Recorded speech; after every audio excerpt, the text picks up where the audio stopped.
Queridos e queridas, voltamos para mais um bloco aqui importante, interessante, sobre o trabalho do trabalhador avulso portuário. Estamos fazendo análise minuciosa desta lei e agora finalmente vamos no capítulo 6, que é o capítulo que disciplina o trabalho portuário, o capítulo do trabalho portuário.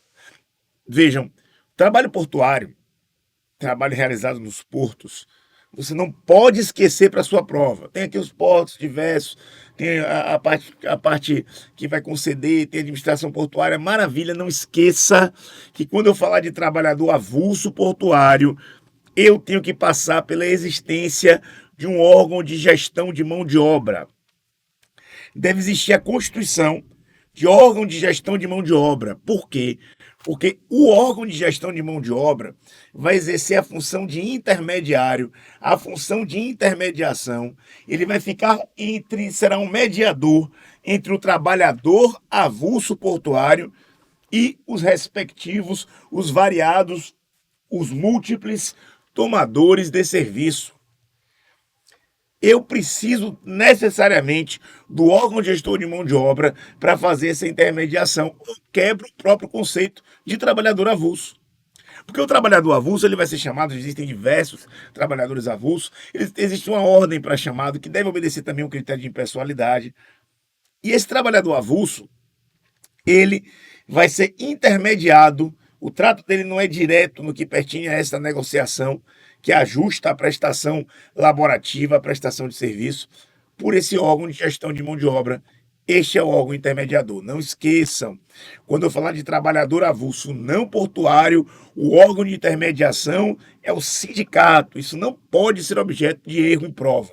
Tem que acertar, porque cai é fácil, e a gente já bateu nisso aqui diversas vezes, nessa análise continuada que estamos fazendo do trabalhador avulso.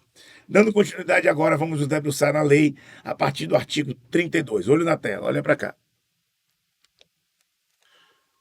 Os operadores portuários devem constituir em cada porto organizado um órgão de gestão de mão de obra do trabalho portuário destinado a.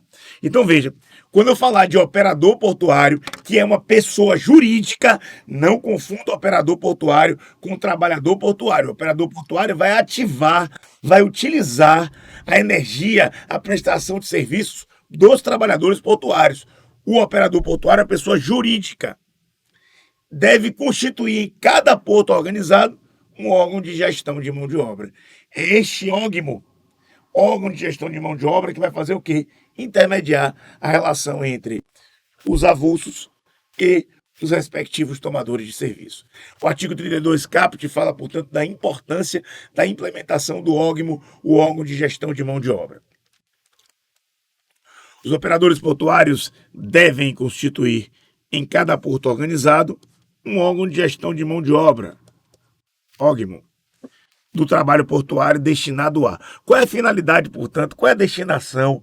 Para que constituir? Para que estruturar um órgão de gestão de mão de obra? Vamos lá. Inciso 1. Primeira coisa que o órgão de gestão de mão de obra vai fazer, ele é destinado para administrar o fornecimento da mão de obra do trabalhador portuário e do trabalhador portuário avulso. Aqui tem algumas informações importantes. Administrar o fornecimento da mão de obra do trabalhador portuário e, ou seja, também do trabalhador portuário avulso. Professor, quer dizer que pode ter um trabalhador portuário que não seja avulso? Pode. Quer dizer que pode ter um trabalhador portuário que seja empregado? Pode. O órgão de gestão de mão de obra, ele pode colocar, por exemplo, um prestador de serviço específico para um caso. O órgão de gestão de mão de obra, ele vai estar ali direcionando até o fornecimento de uma mão de obra para ser empregado direto. E sempre, repito, sempre atuará na organização, no fornecimento, na administração, quando nós falamos de avulso portuário. Então, o trabalhador avulso pode ser O trabalhador portuário ele pode ser avulso ou não. É o que se implica do inciso 1 e que nós já analisamos em aspectos anteriores no estudo continuado dessa lei. Então, o inciso 1 vai nos dizer que o órgão de gestão de mão de obra ele é destinado a administrar o fornecimento de mão de obra do trabalhador portuário e do trabalhador portuário avulso. Inciso 2.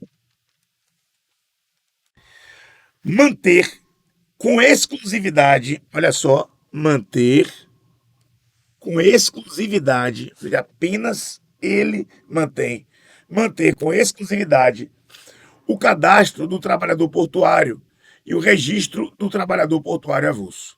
Manter com exclusividade o cadastro do trabalhador portuário e o registro do trabalhador portuário avulso. 3. Treinar e habilitar profissionalmente o trabalhador portuário, inscrevendo-o no cadastro. Treinar e habilitar profissionalmente o trabalhador portuário, inscrevendo no cadastro. E manter com exclusividade o cadastro do trabalhador portuário e o registro do trabalhador portuário avulso. É ele que mantém o registro de quem é trabalhador portuário. É ele que mantém o cadastro. Vamos lá, temos aqui tantos avulsos portuários, temos aqui tantos trabalhadores portuários X, e ele vai fazer o treinamento, a habilitação profissional do trabalhador portuário escrevendo no cadastro. Trabalhar no porto, portanto, vai exigir um treinamento, vai exigir uma qualificação, vai exigir uma habilitação profissional. E quem é que vai fazer isso? O órgão de gestão de mão de obra, que é, por sua vez, criado, constituído pelo operador portuário. Então, é o órgão de gestão de mão de obra que vai não apenas manter cadastro e fornecer esses trabalhadores portuários ou trabalhadores portuários avulsos, como ele vai treinar e habilitar profissionalmente o trabalhador portuário, inscrevendo no cadastro. Inciso 4. O órgão de gestão de mão de obra, gente, também está destinado a selecionar e registrar o trabalhador portuário avulso. Qual avulso vai trabalhar? Qual avulso vai prestar o serviço? O órgão de gestão de mão de obra vai selecionar e registrar o trabalhador portuário avulso. Muito bem. Inciso 5. O órgão de gestão de mão de obra também vai estabelecer o número de vagas, a forma e a periodicidade para acesso ao registro do trabalhador portuário avulso. Vai estabelecer o número de vagas, a forma e a periodicidade para acesso ao registro do trabalhador portuário avulso. O órgão de gestão de mão de obra também vai expedir os documentos de identificação do trabalhador portuário.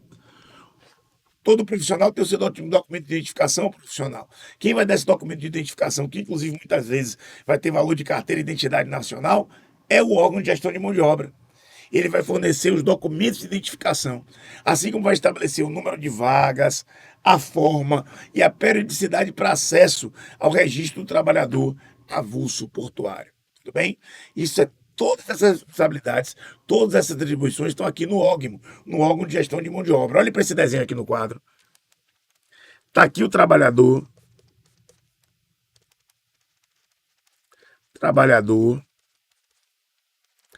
avulso portuário. Está aqui o órgão, que por sua vez foi criado por quem? Pelo operador portuário. E estão aqui os tomadores de serviço. Os navios, etc., que vão contratar o serviço do trabalhador avulso portuário mediante o órgão. Quem é que vai ter o cadastro de quantos avulsos tem? O órgão.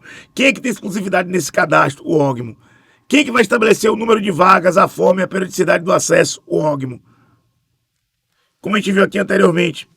Quem vai treinar e habilitar profissionalmente, manter com exclusividade, selecionar e registrar o trabalhador portuário? O órgão. Tá vendo? Ele é um intermediário, uma ponte necessária entre o trabalhador avulso portuário e todos esses tomadores de serviço. Inciso 7. O órgão também vai arrecadar e repassar aos beneficiários os valores devidos pelos operadores portuários relativos à remuneração do trabalhador portuário avulso e aos correspondentes encargos fiscais, sociais e previdenciária. Quem que vai direcionar aquele valor da contribuição social que é devida à previdência? Quem vai fazer isso é o órgão. Quem que vai arrecadar e passar o valor para o trabalhador avulso, o dinheirinho que ele vai poder levar o sustento para casa do trabalho que ele fez? É o órgão. Quem que vai recolher, por exemplo, a contribuição social, etc., de uma forma ampla? O órgão. Ele vai pegar aquele recolhimento, aqueles valores arrecadados e vai fazer os repasses necessários. Ah, professor, então você está dizendo que é o órgão que vai pagar a contribuição social? Não. Ele vai arrecadar aquele valor que deve ser pago e realizar os pagamentos. E vai repassar os respectivos benefícios em consonância com o que determina aí o inciso 7 que estamos estudando. Parágrafo único diz assim: caso celebrado contrato, acordo ou convenção coletiva de trabalho entre trabalhadores e tomadores de serviço, o disposto no instrumento precederá o órgão gestor e dispensará sua intervenção nas relações entre capital e trabalho no porto. Veja, não dispensa suas relações como um todo, mas na sua relação entre capital e trabalho, caso exista contrato, acordo ou convenção coletiva de trabalho. Repito, parágrafo único. Caso celebrado contrato, acordo ou convenção coletiva de trabalho entre trabalhadores e tomadores de serviço, o disposto no instrumento, ou seja, no contrato, no ACT ou no CCT, precederá, ou seja, precede, é aplicado com prioridade, com primazia, precederá o órgão gestor, o órgão, e dispensará sua intervenção nas relações entre capital e trabalho no porto. Ah, professor, então não vai mais registrar? Vai registrar. Com exclusividade? Com exclusividade. Vai ter ainda funções? Sim. Mas essa função fica diminuída em face da existência de ajuste entre as partes, quer acordo coletivo, quer convenção coletiva, ou ainda um contrato individual celebrado entre as partes. Muito importante esse parágrafo único, deve ser observado com atenção. Parágrafo único do artigo 32, quando nós estamos aqui versando, doutores e doutoras, sobre o trabalho portuário. Dando continuidade agora, vamos analisar o artigo 33 da lei. Diz assim: compete ao órgão de gestão de mão de obra do trabalho portuário avulso. O que é que o órgão vai fazer? Quais são suas competências? Inciso 1. Aplicar, quando couber, normas disciplinares previstas em lei, contrato, convenção ou acordo coletivo de trabalho. No caso de transgressão disciplinar, as seguintes penalidades. Veja só. O órgão de gestão de mão de obra, ele, quando couber, vai aplicar, em consonância com a lei, com o acordo coletivo, com a convenção coletiva, com o contrato, normas de disciplina. Vai exercer uma função de disciplina, uma função disciplinar. Inteligência do inciso 1 do artigo 33. É uma das competências do órgão de gestão. Olha, gestão, que é gestão, de gerir, de controle, de organização da mão de obra. Uma delas, aplicar a disciplina, a primeira que a gente está analisando. Vamos ler aqui as hipóteses e as expressões dessa disciplina a partir da linha A. Para cá. Compete ao órgão de gestão de mão de obra do trabalho portuário avulso. Inciso 1. Aplicar, quando couber, normas disciplinares previstas em lei, contrato, convenção ou acordo coletivo de trabalho. No caso de transgressão disciplinar, as seguintes penalidades. A linha A, repreensão verbal ou por escrito. A linha B, suspensão do registro pelo período de 10 a 30 dias. A linha C, cancelamento do registro. Veja só, ele pode repreender verbalmente ou por escrito. Isso é como se fosse uma advertência.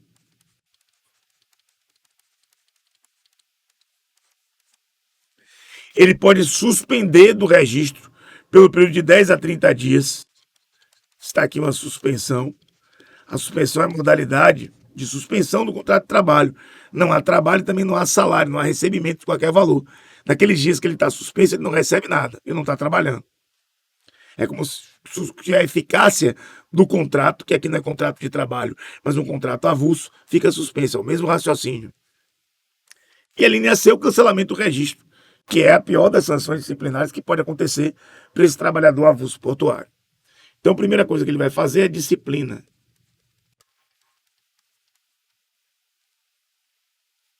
o poder disciplinar. Poder disciplinar do órgão. O inciso 2 diz assim: compete ao órgão de gestão de mão de obra do trabalho portuário avulso, inciso 2, promover. A linha a formação profissional do trabalhador portuário e do trabalhador portuário avulso. Nenhuma novidade, nós já tínhamos visto isso aqui, ó. Que ele vai treinar e habilitar profissionalmente o trabalhador portuário. Ó, ele vai promover a formação profissional do trabalhador portuário e do trabalhador portuário avulso, adequando-a aos modernos processos de movimentação de carga e de operação de aparelhos e equipamentos portuários. Ó, capacitação profissional.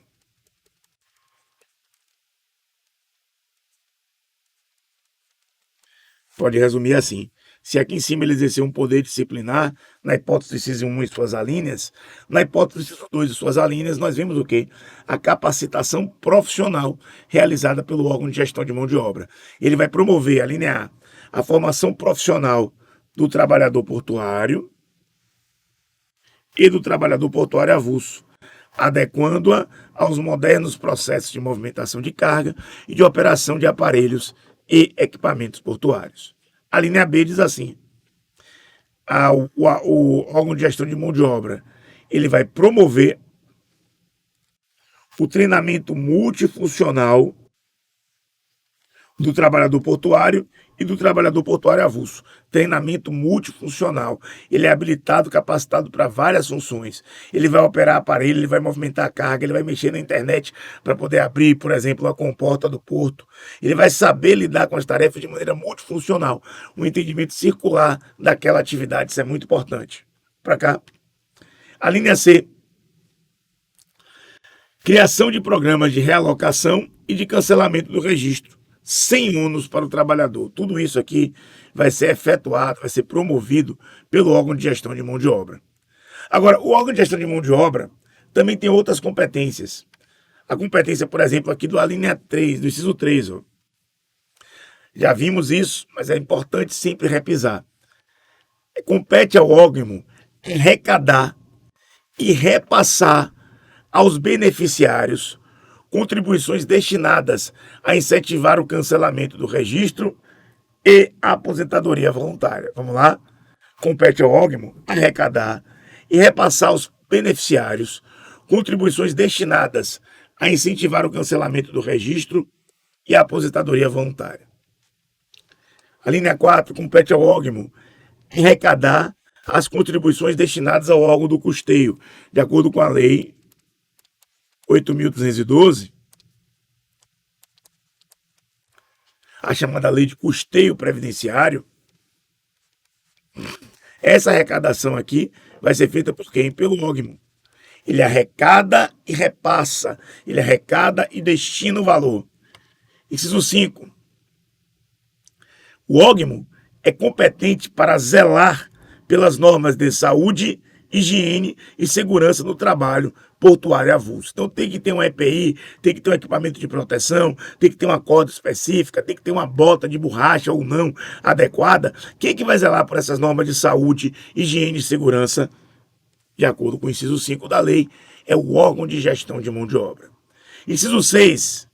Compete ao órgão de gestão de mão de obra submeter à administração do porto propostas para aprimoramento da operação portuária e valorização econômica do porto. Ele tem que propiciar o crescimento do porto, uma prestação de serviço mais eficiente, um aprimoramento da operação portuária e a valorização econômica. O porto prosperando, o órgão prospera, os trabalhadores prosperam e o próprio país prospera.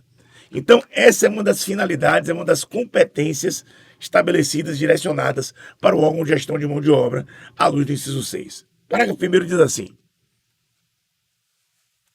o órgão, ou seja, o órgão de gestão de mão de obra, não responde, grifa isso aqui, ele não responde por prejuízos causados pelos trabalhadores portuários avulsos aos tomadores dos seus serviços ou aos terceiros. Isso é importantíssimo.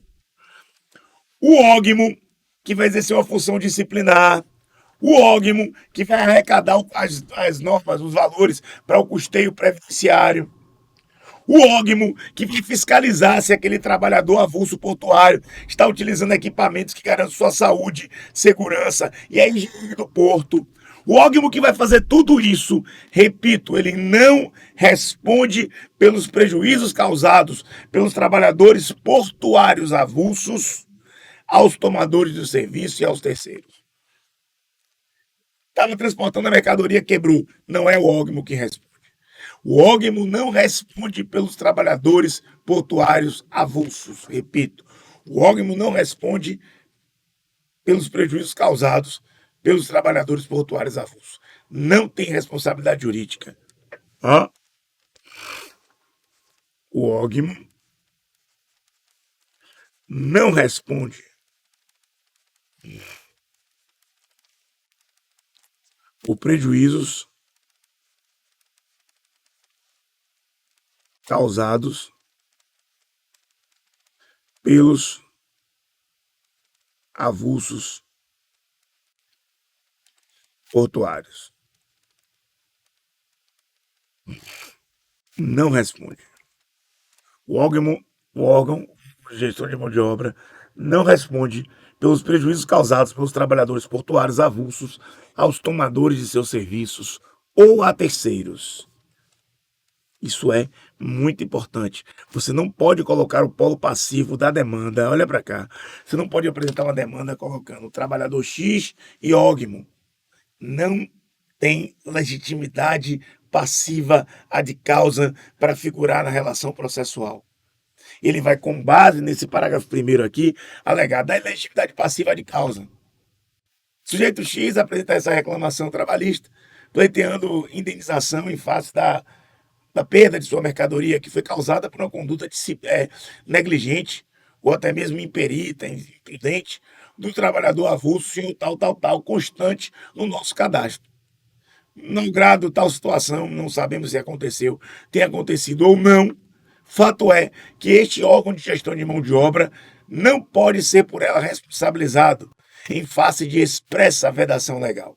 Consoante disposto na lei específica, no seu artigo 33, inciso 6, parágrafo 1º, o órgão de gestão, ou seja, este órgão de gestão de mão de obra, não responde por prejuízos causados pelos trabalhadores portuários avulsos, aos tomadores dos seus serviços e aos terceiros, razão pela qual é patente, é manifesta a ilegitimidade passiva de causa, devendo o processo nesse particular ser extinto sem resolução do mérito.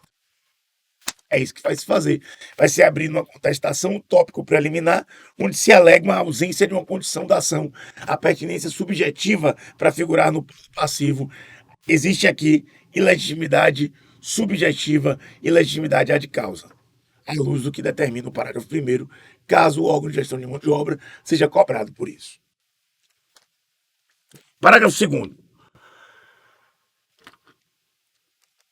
O órgão responde, aqui é interessante, o órgão responde solidariamente, ou seja, a ausência de benefício de ordem, responde como se fosse devedor da dívida toda.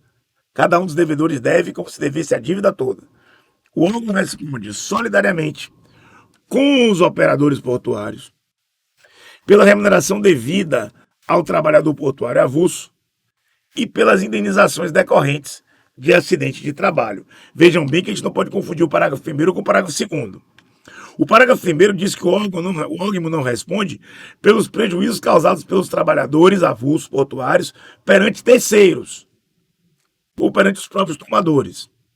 Mas o parágrafo 2º diz que o órgão responde solidariamente com os operadores portuários pela remuneração devida ao trabalhador portuário avulso e pelas indenizações decorrentes do acidente de trabalho. Então vamos lá?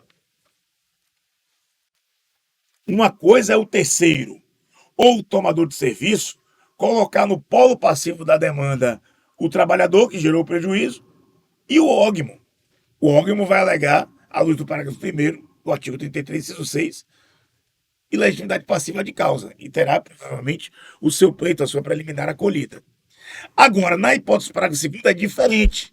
Na hipótese do parágrafo 2º, o órgão de gestão de mão de obra, gente, ele vai responder solidariamente com os operadores portuários pelo não pagamento dos valores devidos ao trabalhador portuário avulso, a remuneração dele.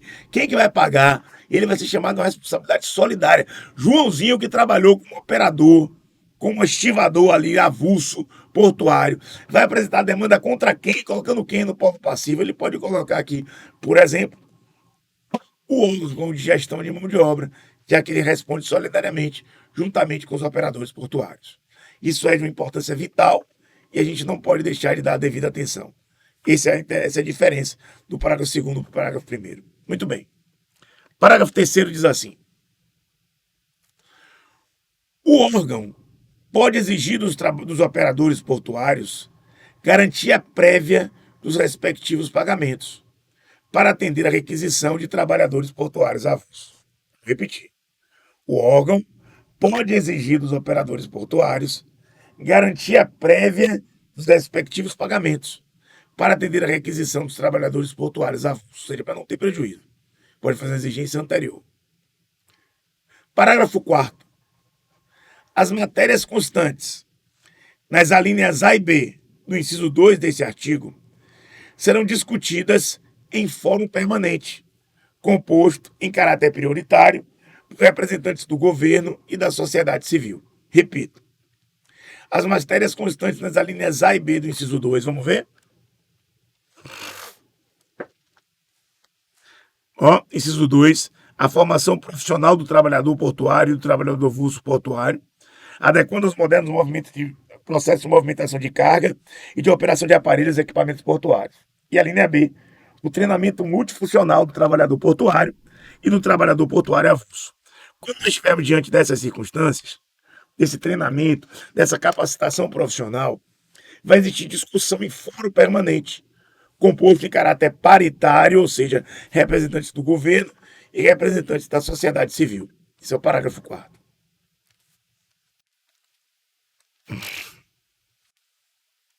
Parágrafo 3º. O órgão poderá exigir dos operadores portuários garantia prévia dos respectivos pagamentos para atender a requisição de trabalhadores portuários avulsos. E parágrafo 4º. As matérias constantes nas alíneas A e B do inciso 2 desse artigo serão discutidas em fórum permanente, composto em caráter paritário por representantes do governo e da sociedade civil. Por fim, mas não menos importante, no parágrafo 5º, temos também uma representação importante. Diz assim, parágrafo 5º. A representação da sociedade civil, no fórum previsto no parágrafo 4º, será paritária entre trabalhadores e empresários. A representação é paritária em que sentido, em primeiro lugar? Representantes do governo, vamos dizer 50%. Representantes da sociedade civil, 50%. Mas aqui na sociedade civil nós também temos uma subdivisão. Você tem que ter metade para representar os trabalhadores, metade para representar os trabalhadores e metade para representar os empresários. Repito, metade para representar os trabalhadores, metade para representar os empresários. E a outra metade aqui em cima, a metade maior, é a metade que representa o quê? O pessoal que são os representantes do governo. Então, representantes do governo, metade, outra metade sociedade civil. Na parcela da sociedade civil, eu divido metade trabalhadores, metade empresários. Acabou, só isso. Artigo 34 da lei diz assim: o exercício das atribuições previstas nos artigos 32 e 33 pelo órgão de gestão de mão de obra do trabalho portuário avulso não implica vínculo empregatício com o trabalhador portuário avulso. Repito, o exercício das atribuições previstas nos artigos 32 e 33, por exemplo, garantir saúde, higiene e segurança do trabalho, fazer o repasse da verba previdenciária ou da verba social, contribuição. Essas circunstâncias não implicam vínculo empregatício com o trabalhador portuário avulso. Não gera vínculo de emprego, tudo bem?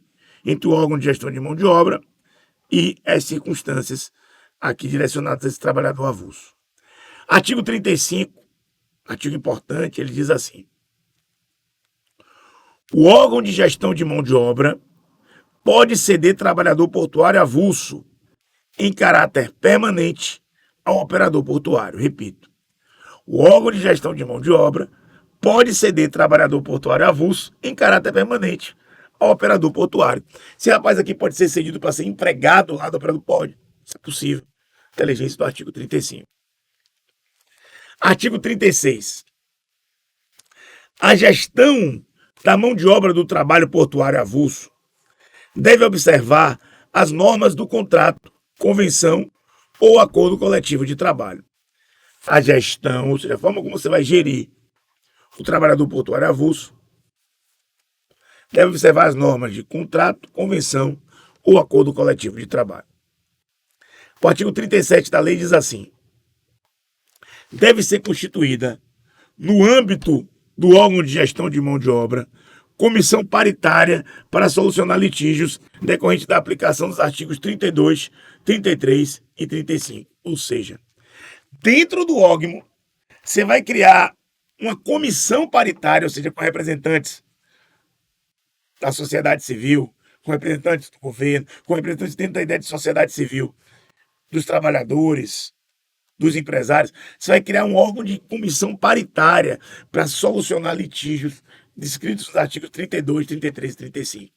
Ou seja, olha a importância do órgão para o trabalhador portuário. Se cair órgão na prova, cai com essas características. Artigo 37 diz assim: deve ser constituída, no âmbito do órgão de gestão de mão de obra, comissão paritária para solucionar litígios decorrentes da aplicação dos artigos 32, 33 e 35. Parágrafo 1º. Em caso de impasse, as partes devem recorrer à arbitragem de ofertas finais. Ou seja, quando existe impasse ali na comissão, não conseguiu conciliar mediante a comissão, não conseguiu resolver perante aquela circunstância, você vai para a arbitragem, ou seja, evita a atuação do Poder Judiciário no primeiro momento. Você vai para a arbitragem de ofertas finais. Firmado o compromisso arbitral, não será admitida a desistência de quaisquer das partes. Isso é o direcionamento da lei. Você vai mediante a arbitragem, uma forma de heterocomposição, mas que não se confunde com a atuação do Poder Judiciário, não se confunde com a jurisdição dentro da perspectiva tradicional de jurisdição. O árbitro ele pode prolatar uma sentença que tem, de acordo com o Código de Processo Civil, força de título executivo judicial. Porém, ele não tem soberania, ele não pode executar as decisões que prolata. A arbitragem ela versa basicamente, em regra, sobre direitos individuais disponíveis. Então, os parágrafos 1º e 2º vão dizer que, em caso de impasse, as partes devem recorrer à arbitragem de ofertas finais. O parágrafo 2º vai nos ensinar que, firmado o compromisso arbitral, não será admitida a desistência de qualquer das partes. Agora vamos ao parágrafo 3º. Os árbitros devem ser escolhidos de comum acordo entre as partes, e o laudo arbitral proferido para a solução da pendência constitui título executivo extrajudicial. Isso aqui é importante. Os árbitros devem ser escolhidos de comum acordo entre as partes, tudo bem, até aqui nenhuma novidade. Ele diz: o laudo arbitral proferido para a solução da pendência constitui título executivo extrajudicial. E aqui uma peculiaridade, anota aí. No CPC,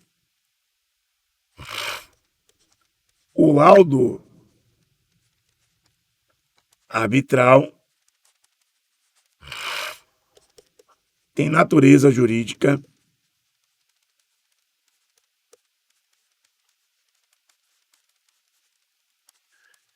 de título executivo judicial. Judicial. Ao passo que, aqui no nosso parágrafo 3º, nós estamos vendo que, olha para cá, aqui temos que o laudo proferido pelo árbitro de natureza jurídica de título executivo extrajudicial. No CPC é judicial. Na lei específica aqui o título é o quê? Extrajudicial. Parágrafo 4º diz assim: as ações relativas aos créditos decorrentes da relação de trabalho avulso prescrevem em 5 anos, até o limite de 2 anos, após o cancelamento do registro ou no cadastro do órgão gestor de mão de obra. Alguma novidade prática aqui para a gente do que pertence à esfera processual? Não. Por quê? Porque quando a gente vai observar a esfera processual, a gente vai entender, a gente vai ver que há um prazo aqui prescricional. É um prazo prescricional de 2 anos ou um prazo prescricional de 5 anos. Ó, as ações prescrevem prescrição quinquenal e prescrição bienal. Terminamos aqui esse bloco tratando sobre a prescrição para que o trabalhador avulso apresente a sua demanda. As ações relativas aos créditos decorrentes da relação de trabalho avulso prescrevem em 5 anos, até o limite de 2 anos após o cancelamento do registro ou do cadastro no órgão gestor de mão de obra. Prescrição quinquenal e prescrição bienal, seguindo a lógica estabelecida nos próprios modelos de estudos trabalhistas. Próximo bloco, mais conteúdo ainda nesse tópico aqui. Um abraço.